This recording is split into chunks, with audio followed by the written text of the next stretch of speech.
अस्सलामुअलैकुम dear students, welcome to my channel. अब इस वक्त हम ज्योमेट्री प्रोग्रेशन का टॉपिक स्टार्ट करने लगे हैं।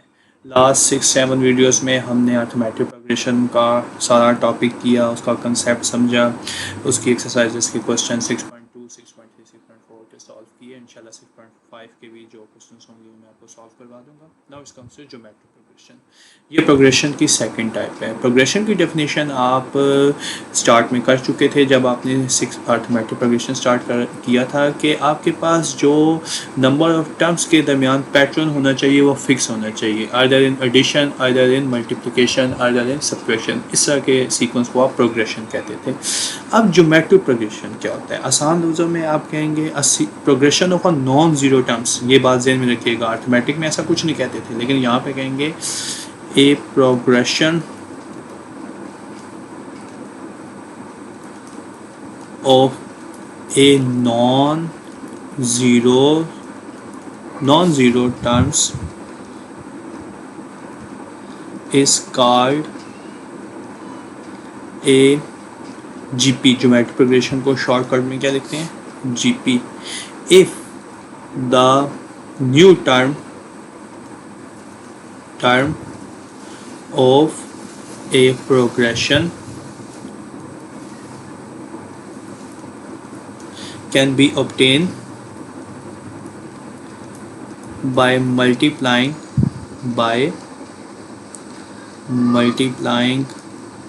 a fixed constant number. Arithmetic में क्या कहते थे? By adding a fix constant number. यहाँ पे क्या कह रहे हैं? By multiplying a fix constant number. मैं एक एग्जांपल देता हूँ। फॉर एग्जांपल मेरे पास एक सीक्वेंस है जिसकी फर्स्ट टर्म है 3।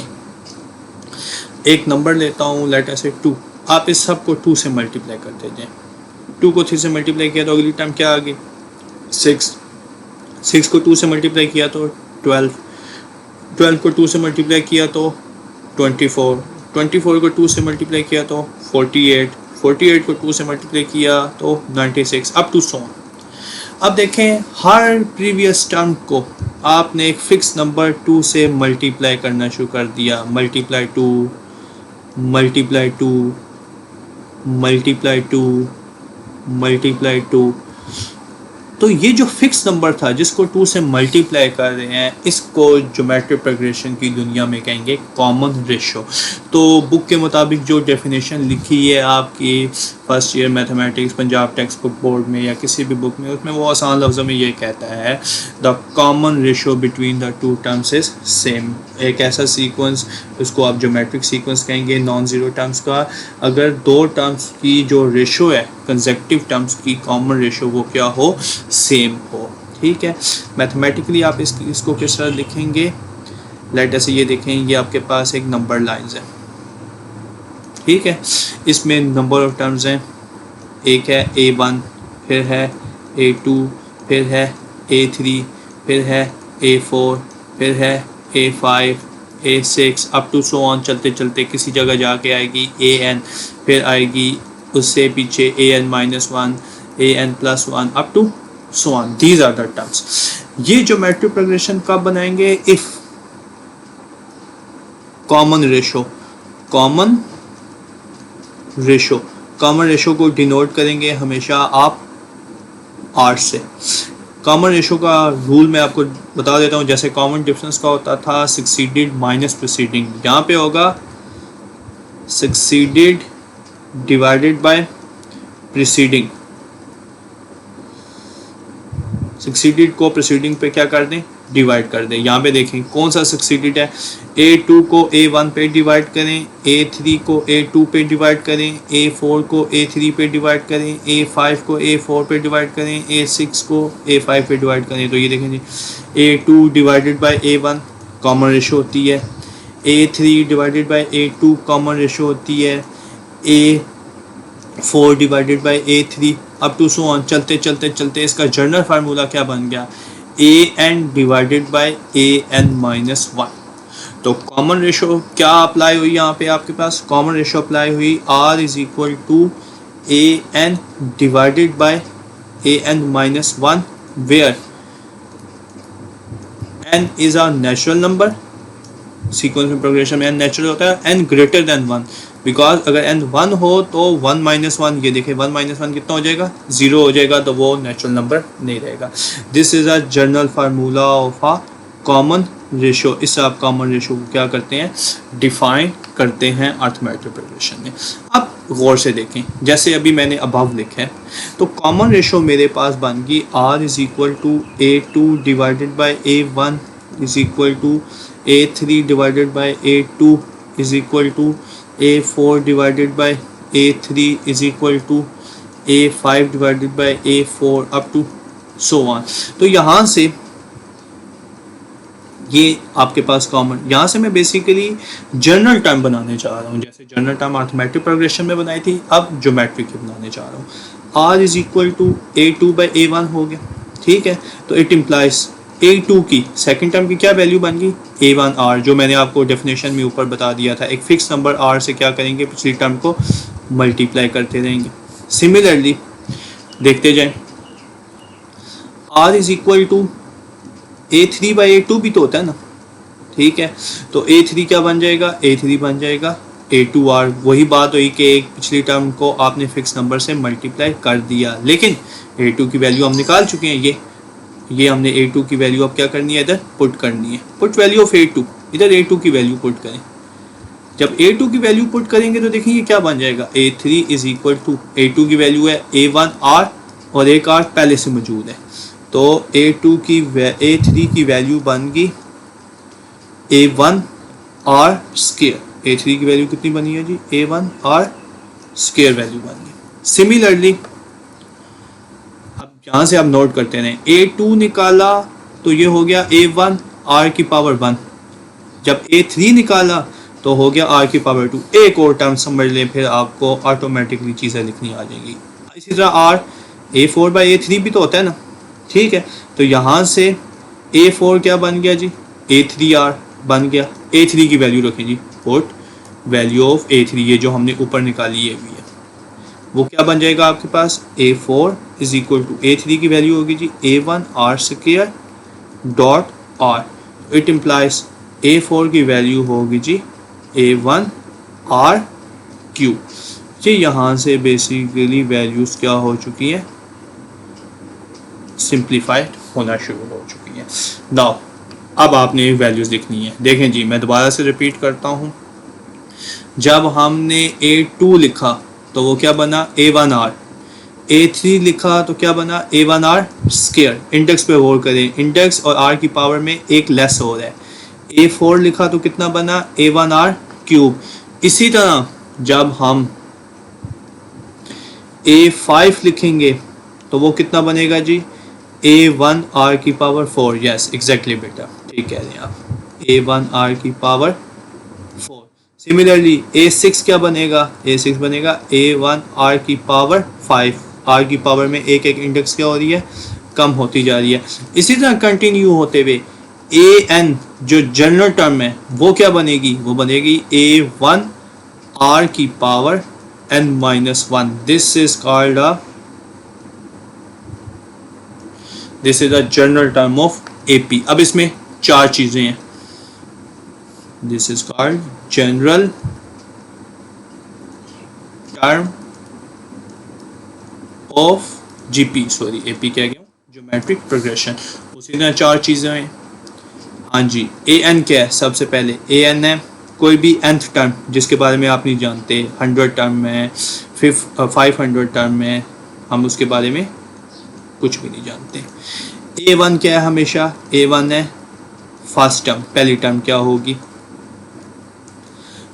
r क्या है जी, कॉमन रेशो।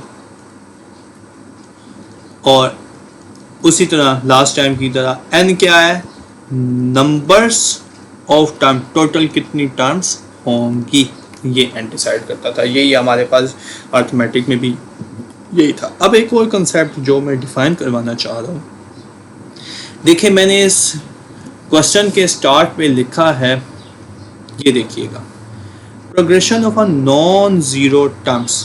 जो टर्म्स हैं वो नॉन ज़ीरो होनी चाहिए, ज़ीरो नहीं होनी चाहिए। क्यों भाई, अगर ज़ीरो हो जाएंगी तो फिर क्या इशू होगा? अर्थमेटिक में कोई टाइम ज़ीरो आ सकती थी, कोई इशू नहीं था। लेकिन अगर खुदा न खासा ज्योमेट्रिक में ज़ीरो आ गई तो फॉर एग्जांपल मैं एक सीक्वेंस लिखता हूँ, आप जरा चेक करें।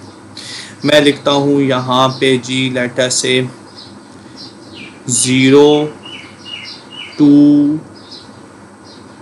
6, वो जो अभी हमने लिखा था 18 up to so on. Common ratios जरा निकाले, common ratios. r is equal to 6 divided by 2 3, yes। 18 divided by 6 3, कोई इशू नहीं। लेकिन जो पहली कॉमन रेशियो बनती है ये वाली, अगर ये वाली कॉमन रेशियो निकालने की कोशिश करूं, फॉर एग्जांपल मैं निकालता हूं r is equal to 2 divided by 0 60 divided, तो वो क्या होगा? एक तो वो 3 नहीं होगा और दूसरा वो क्या हो जाएगा? अनडिफाइंड हो जाएगा। Divisor never be a zero, divisor कभी भी ज़ीरो नहीं हो सकता। ये इन्फिनिटी नहीं बनती, ये अनडिफाइंड बनता है बेटा। बहुत से स्टूडेंट्स में ये गलत कंसेप्ट है कि ये इन्फिनिटी बनती है। ओके, इसलिए नॉन ज़ीरो टर्म्स का वर्ड यूज़ हुआ है, ज़ीरो टर्म्स में कोई भी नहीं आएगी। जब आप जर्नल टर्म लिखते होते हैं, आपकी बुक में भी लिखा होगा, तो एक चीज़ गौर कीजिएगा, वो ऐसे लिखता है general terms r is equal to A N divided by A N minus one लिखता है, ठीक है। एंड साथ बताता है कि n नेचुरल नंबर है, n ग्रेटर देन 1 है, और साथ लिखा होता है एंड जो डिनोमिनेटर है a N minus one never be a zero, वो कभी भी ज़ीरो नहीं हो सकता, ठीक है। So this is a basic rule of a common ratios. तो हम एक्सरसाइज 6.6 स्टार्ट करते हैं, देखिएगा ज़रा।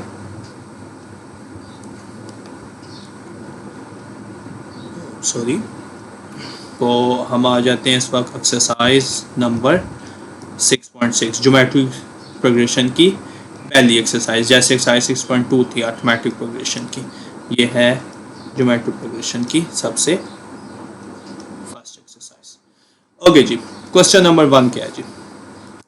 क्वेश्चन नंबर 1 में वो कहते हैं, देखिए ये एक बेसिकली एमसीक्यू टाइप क्वेश्चन है। Find the fifth term of GP, find the fifth term of geometric progression. बता दिया खुद से कि ये जीपी है, ठीक है। नहीं बताता तो हमें कॉमन रेशियो चेक करनी पड़ती। जीपी क्या है जी? 3 है, 6 है, 12 है और अप टू सो ऑन है। तो अब देखें, फिक्स कांस्टेंट नंबर से मल्टीप्लाई होता है, तो 3 से किस से मल्टीप्लाई हुआ है? 2 से मल्टीप्लाई हुआ है जी। 3 2 ज़ा 6, 6 2 से मल्टीप्लाई हुआ है, तो जी कितना हो गया? 12। अंडरस्टूड बात है। अगली टर्म क्या होगी जी? मल्टीप्लाई 2 करें 24, फिर 2 से मल्टीप्लाई करें तो 48। देखें करीब था, तो आपने एमसीक्यू के लिए जल्दी बता दिया। अगर वो कहता है फाइंड द 500 टर्म, तो फिर हम इस 1 घंटा लगा के सॉल्व तो नहीं कर सकते ना। बेसिक ऑपरेशन की तरफ आते हैं, कैसे करना है। उसने बता दिए जीपी है given 3 6 12 up to so on in geometric progression. ये ज्योमेट्रिक प्रोग्रेशन में है, तो फर्स्ट टर्म कितनी होनी चाहिए? फर्स्ट टर्म तो होगी बेसिकली 3।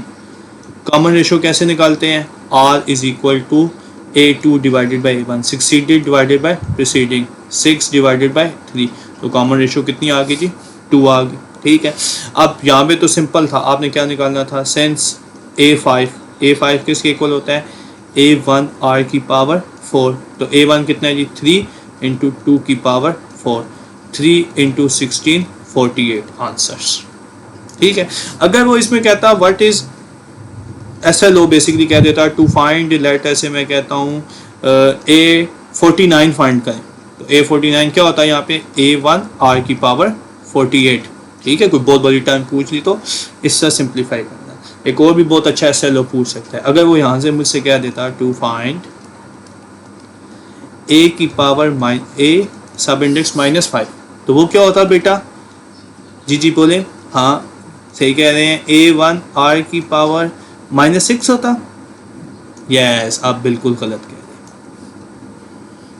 क्यों गलत कह रहे हैं? ज़रा सोचें दोबारा से कि A1 A इंटू -5, हमने इसके बारे में क्या कहा हुआ है? नेचुरल नंबर का, तो -5 is not a natural number, ठीक है।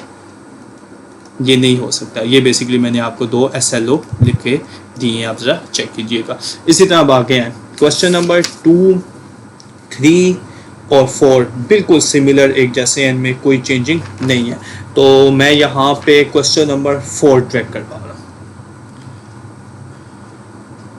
क्वेश्चन नंबर 4 देखिए जी।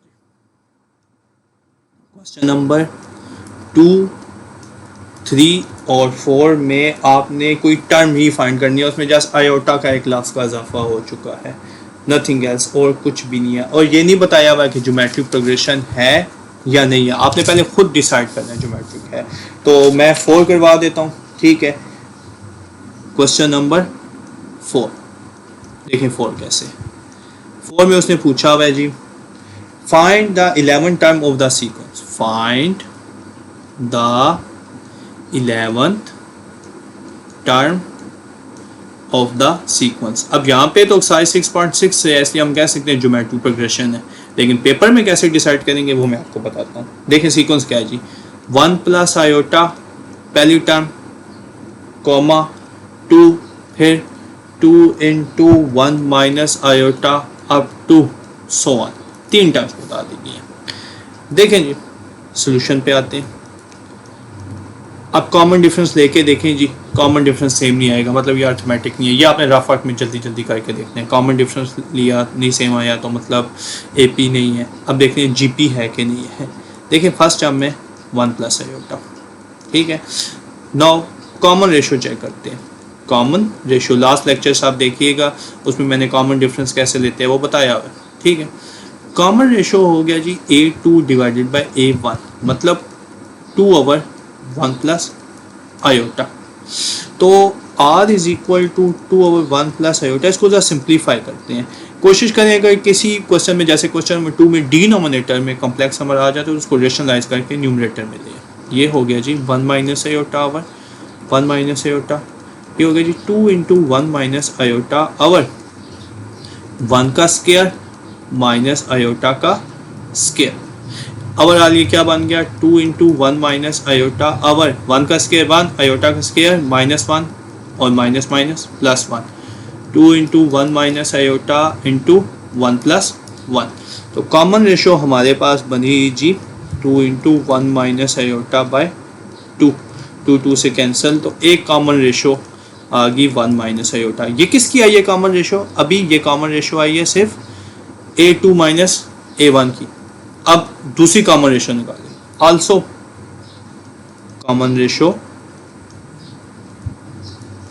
दूसरी कॉमन रेशो बनती है जी R is equal to A3 divided by A2। क्या ये भी वही बनता है? चेक कर लेते हैं। 2 into 1 minus iota by 2 is equal to 1 minus iota. Yes, both common ratios are equal. Since आप बताएंगे the common ratio between the terms are equal, क्योंकि कॉमन रेशो टर्म्स में इक्वल है, therefore given progression, जो given progression है is a geometric progression। तो geometric progression में आपने क्या निकालना है? A11 निकालना है जी। सो टू फाइंड A11, हाँ जी क्या होता है A11? बोले बेटा, मैं सुन रहा हूँ। A1 R की पावर 10 हो गया।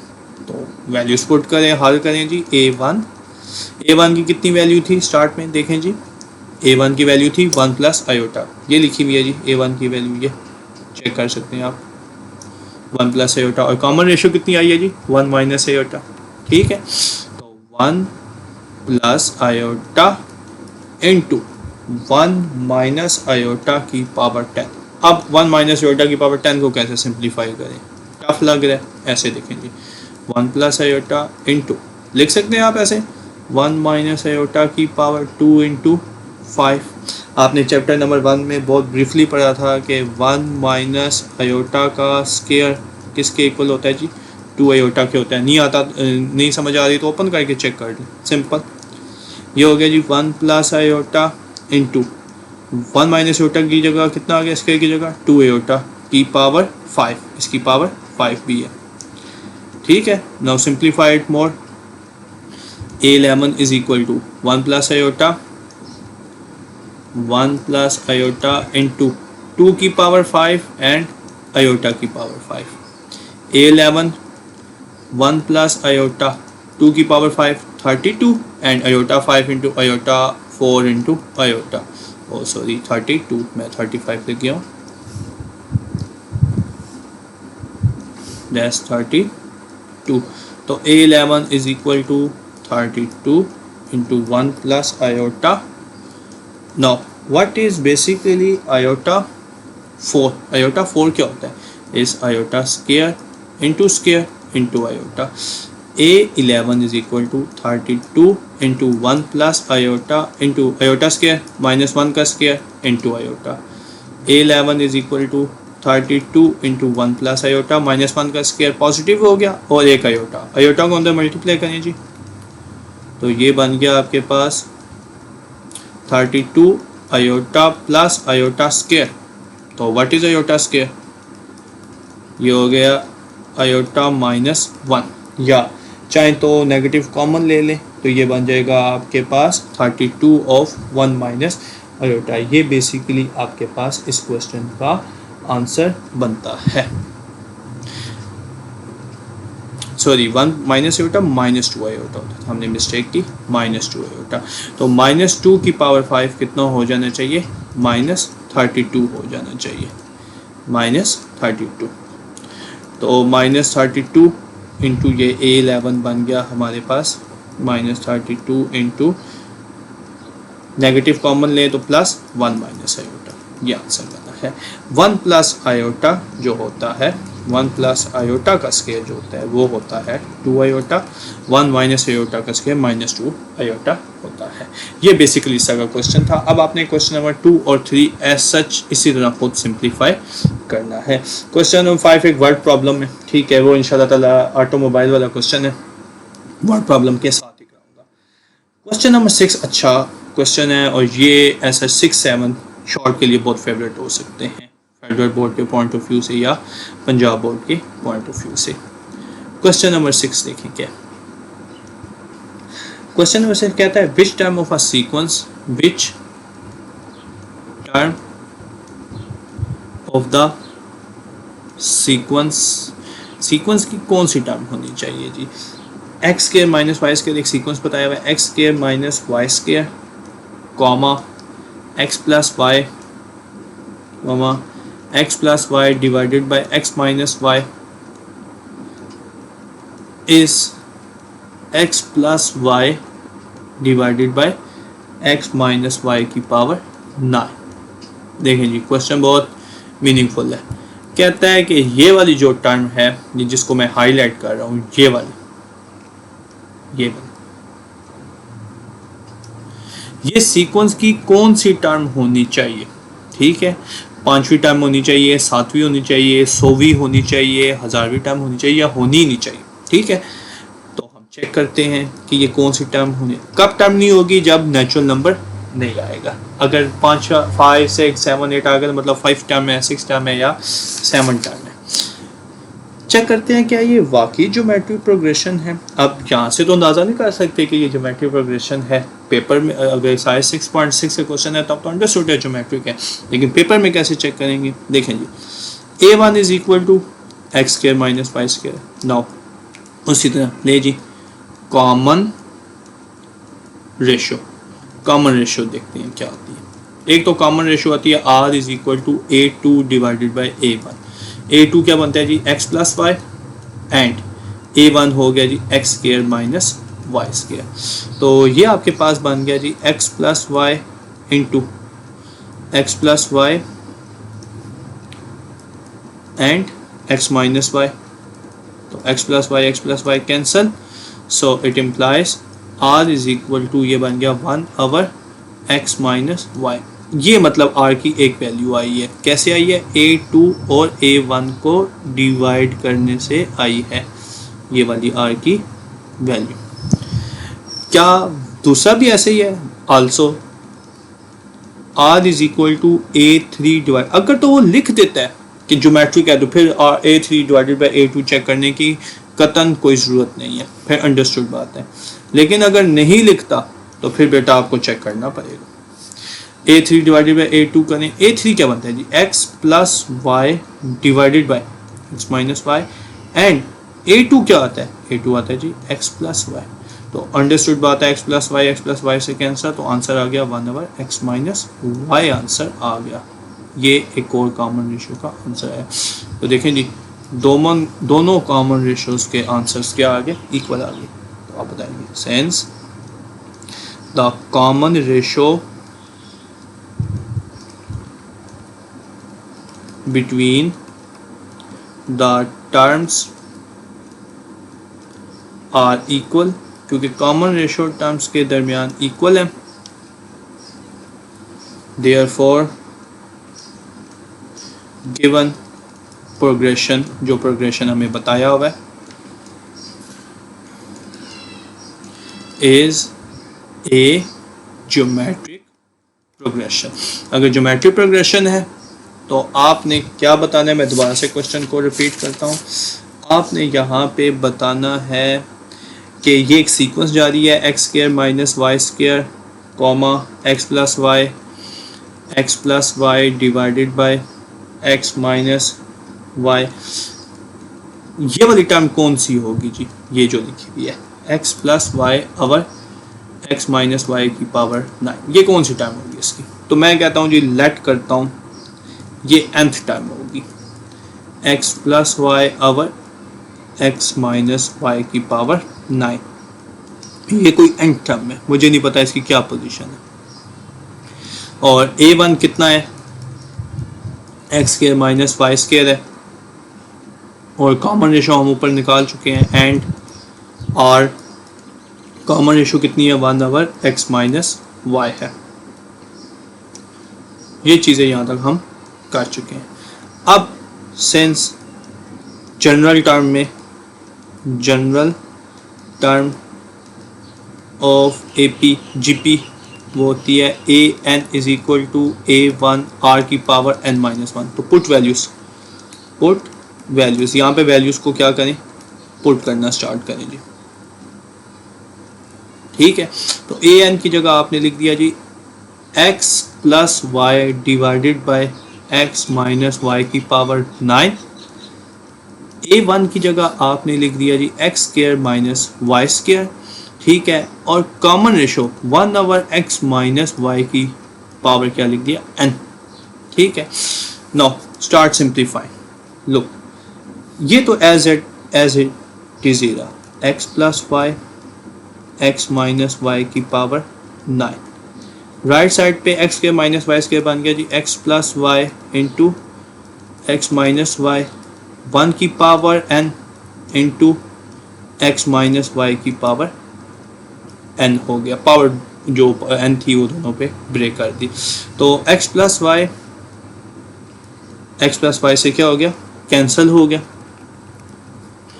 ये बन गया आपके पास, देखें ज़रूर से 1/x माइनस वाई की power 9 into is equal to x minus y 1 की power n 1 x minus y की पावर n, क्रॉस मल्टीप्लाई करें जी, ये हो गया जी x माइनस वाई की power n is equal to x minus y into x minus y की power 9। It become x minus y की power n is equal to x minus y की पावर 10 होगी, क्योंकि बेसिस सेम है तो powers क्या हो जानी चाहिए, ऐड हो जानी चाहिए, ठीक है। और सॉरी एक मिस्टेक हम कर रहे हैं, ये a1 r की पावर n-1 था ना, तो हमने उसको n लिख दिया n-1, तो 1 की पावर n-1 n-1 हो गया, ठीक है। तो 1 की पावर जो मर्जी हो, n हो n-1 हो, कोई फ़र्क नहीं रहता, n-1। देखें जी कंपेयर करें बेसिस, अगर बेसिस एक जैसी है तो इस बात का क्या मतलब है, n-1 जो एक्सपोनेंट है पावर वो भी इक्वल होंगी, n-1 is equal to 10 and n is equal to 11। अगर यहाँ पे कोई आ जाता आपके पास रैशनल नंबर या नेगेटिव नंबर, तो इस बात का मतलब होता है ये जो टर्म है x plus y divided by x minus y की पावर 9, ये इसकी टर्म नहीं है। अर्थमेटिक में भी आपने ये क्वेश्चन किया था। So it implies x plus y over x minus y की power 9 is the 11th term of a geometric progression. ये जो ज्योमेट्रिक प्रोग्रेशन टाइप की उसकी ये 11th टर्म है। Now comes to question number 7। बेटा ये बहुत मेन और बहुत ही इम्पोर्टेंट क्वेश्चन है। इसके 3 पार्ट हैं और बहुत चांस है कि ये पेपर में पूछा जाए। पिंडी बोर्ड हो जाए, लाहौर, पंजाब के किसी बोर्ड या फेडरल बोर्ड में इसकी बहुत ज़्यादा वेटेज है। देखिए इसमें क्या बताते हैं। वो कहता है if A, B, C, D are in GP, अगर ये 4 नंबर ज्योमेट्रिक प्रोग्रेशन में, ठीक है, तो प्रूफ डैट आप प्रूफ करके बताएं। 3 पार्ट्स दिए हुए हैं। नंबर 1 पार्ट है आपके पास जी A minus B comma B minus C comma C minus D are in GP, ये नंबर GP में होगा। दूसरा पार्ट है A square minus B square comma B square minus C square comma C square minus D square are in GP, ये भी किस में होगा? GP में होगा। तीसरा पार्ट है A square plus B square, B square plus C square and C square plus D square are in GP, वो भी किस में होगा? GP में ही होगा। क्वेश्चन की स्टेटमेंट को समझ लें। क्वेश्चन इज वेरी सिंपल और तीनों पार्ट्स में से कोई एक पूछा जा सकता है। देखिए जी क्या बताया हुआ है, ABCD are in GP। Given that तीनों में से जो सा भी पार्ट करना स्टार्ट करना हो ये लाजमी करना होगा।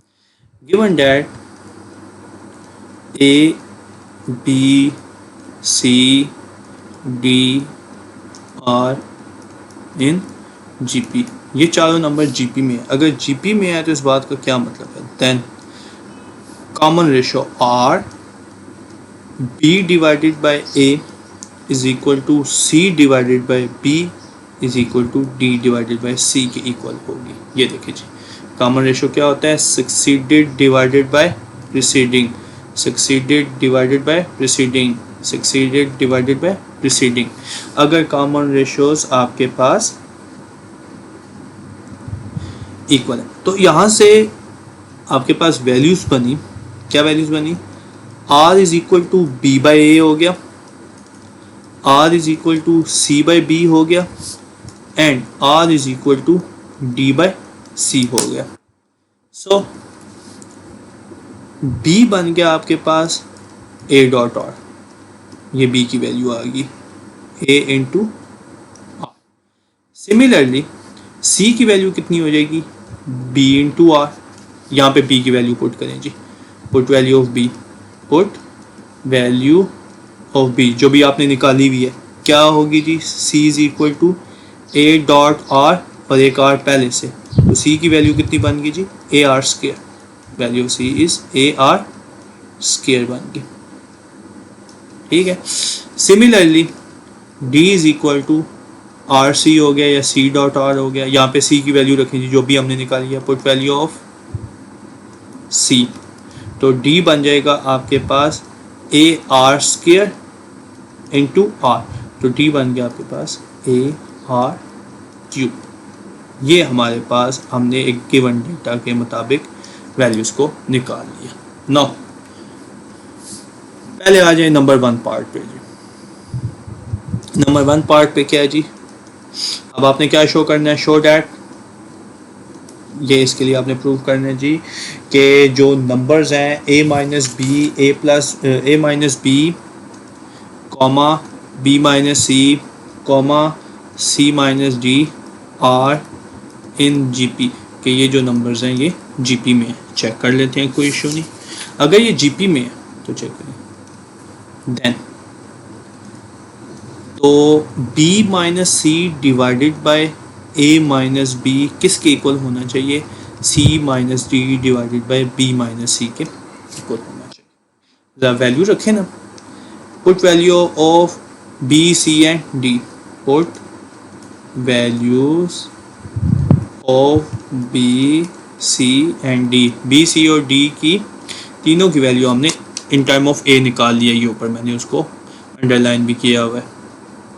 देखें जी, बी की वैल्यू रखें, बी की वैल्यू आपके पास कितनी आई है जी, value of B is A R, value of B is A R, और सी की वैल्यू कितनी है A R square, A as it is, और फिर बी की वैल्यू कितनी है ए आर, राइट साइड पे सी की वैल्यू कितनी है ए आर स्क्वायर, डी की कितनी वैल्यू है A R cube divided by, और फिर बी की वैल्यू कितनी है ए आर, और सी की वैल्यू कितनी है जी ए आर स्क्वायर।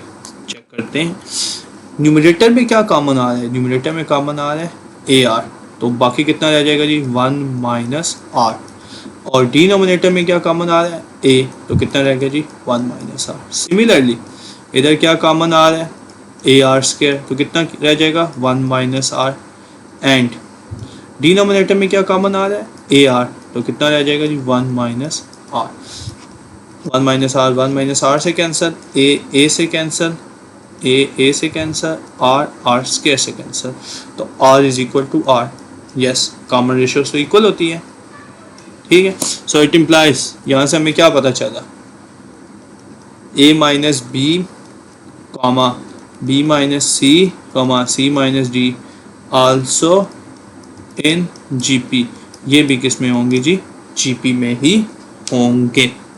पार्ट नंबर 2 पे आ जाए जी।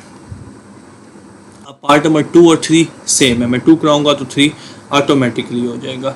इसी तरह हम 1 में भी कर सकते थे, क्लास में आपको पता होगा कि मैं 1 2 3 इकट्ठे करवा देता था।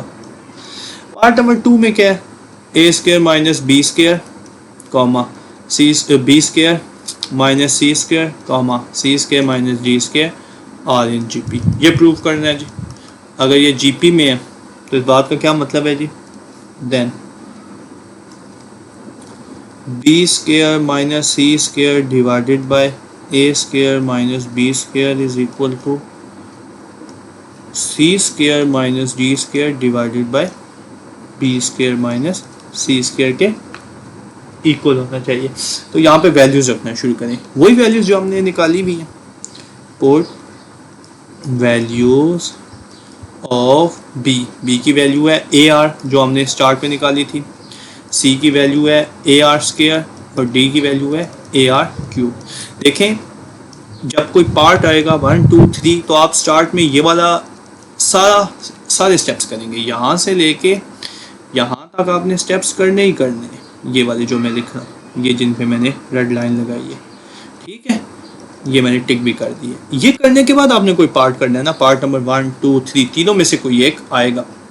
तो अब आप जरा वैल्यू रखें इसमें, हाँ जी बी की वैल्यू कितनी हो जाएगी जी, बी की वैल्यू हो जाएगी जी ए आर का होल स्क्वायर, और सी की वैल्यू हो जाएगी ए आर स्क्वायर का होल स्क्वायर डिवाइडेड बाय ए की वैल्यू ए स्क्वायर वैसी, क्योंकि ए की तो कोई वैल्यू नहीं, बी की वैल्यू फिर ए आर का होल स्क्वायर, राइट साइड पे सी की वैल्यू ए आर स्क्वायर का होल स्क्वायर माइनस डी की वैल्यू ए आर क्यूब का whole square whole divided by, फिर बी की वैल्यू होगी आपके पास ए आर का होल स्क्वायर और फिर सी की वैल्यू ए आर स्क्वायर का whole square and start simplified. अब हम इसको सिंप्लीफाई कर लेते हैं, तो ये हो गया जी A square R square minus A square R की power 4 whole divided by A square minus A square R square, A square R की power 4 minus A square R की पावर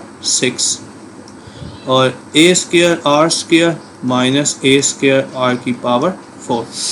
ए स्क्वायर आर स्क्वायर कॉमन ले लें जी, A square R square common ले लें तो ये हो जाएगा जी 1 minus R square. Similarly A square common ले लें तो ये हो जाएगा जी 1 minus R square is equal to A square R की पावर 4 कॉमन ले लें तो ये हो जाएगा 1 minus R square and A square R square common ले लें तो ये हो जाएगा जी 1 माइनस आर स्क्वायर। तो ये और ये वैल्यूज कैंसिल होगी, ए स्केयर से कैंसिल हो गया, ए स्केयर से कैंसिल हो गया, आर स्केयर 4 से कैंसिल हो गया, कितना बन गया R2। तो अब यहाँ पे बेसिकली क्या आ गया आपके पास, R square is equal to R square, yes R square is equal to R square ही होता है, कॉमन रेशियो का स्केयर लें तो इक्वल होगा। So it implies A square minus B square minus C square and C square minus D square are in GP. तीसरे पार्ट में प्लस दिया हुआ है माइनस की जगह, ये मैं आपको बता देता हूँ। जहाँ जहाँ माइनस है ना, ये देखिए मैं उसका कलर चेंज करके ये ऑरेंज कलर में करता हूँ। इधर plus plus plus plus plus plus plus plus plus plus और जहाँ नेगेटिव था वहाँ में प्लस लगा दी, तीसरा पार्ट पूरा हो जाएगा, एक लफ्ज़ चेंज नहीं करना।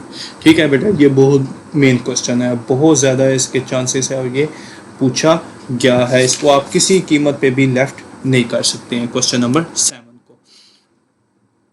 ठीक है, नाउ सॉरी मैं इसका क्वेश्चन नंबर 9 लिख गया था, दैट्स क्वेश्चन नंबर 7 और प्रीवियस था हमारा क्वेश्चन नंबर 6। अब आ जाए क्वेश्चन नंबर 8 पे। क्वेश्चन नंबर लास्ट क्वेश्चन है, फिर इसके बाद इंशाल्लाह मैं नेक्स्ट वीडियो में बाकी क्वेश्चंस करूँगा। Question number 8 is a basically MCQ question और बहुत अच्छा क्वेश्चन है। ठीक है, शॉर्ट में बहुत ही रेयर चांस है। कहते हैं show the reciprocal of each term of a geometric sequence is a geometric sequence. उन्हें एक ज्योमेट्रिक सीक्वेंस दिया हुआ है, शो दैट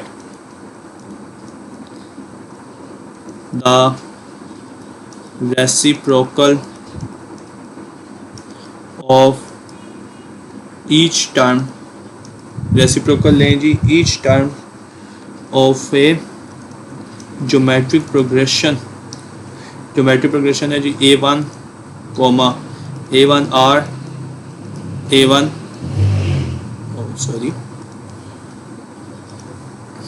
A1R square। ठीक है, form another geometric progression, form another geometric sequence या ज्योमेट्रिक प्रोग्रेशन, तब भी वो ज्योमेट्रिक प्रोग्रेशन ही बताएगा। तो देखें जी, गिवन है A1R स्क्वायर इन जीपी। अगर ये जीपी में है तो इस बात का क्या मतलब है, that is A1R divided by A1 is equal to A1R square by A1R। तो देखें जी, A1 से cancel, it implies R is equal to R, common ratios equal है। ठीक है, A1 से कैंसिल हो जाएगा, ये देखें A1 से कैंसिल हो जाएगा, ये वाला R एक इससे कैंसिल हो गया। ठीक है, अब टू प्रूव क्या करना है, MCQ है, to prove now reciprocal of each term, reciprocal of each term, reciprocal है जी हर टर्म का। पहली टर्म का रेसिप्रोकल लिया तो वो कितना हो गया 1/A1, दूसरी टर्म का लिया तो वो कितना हो गया 1/A1R, तीसरी टर्म का लिया 1/A1R square up to so on. क्या ये भी जीपी में है?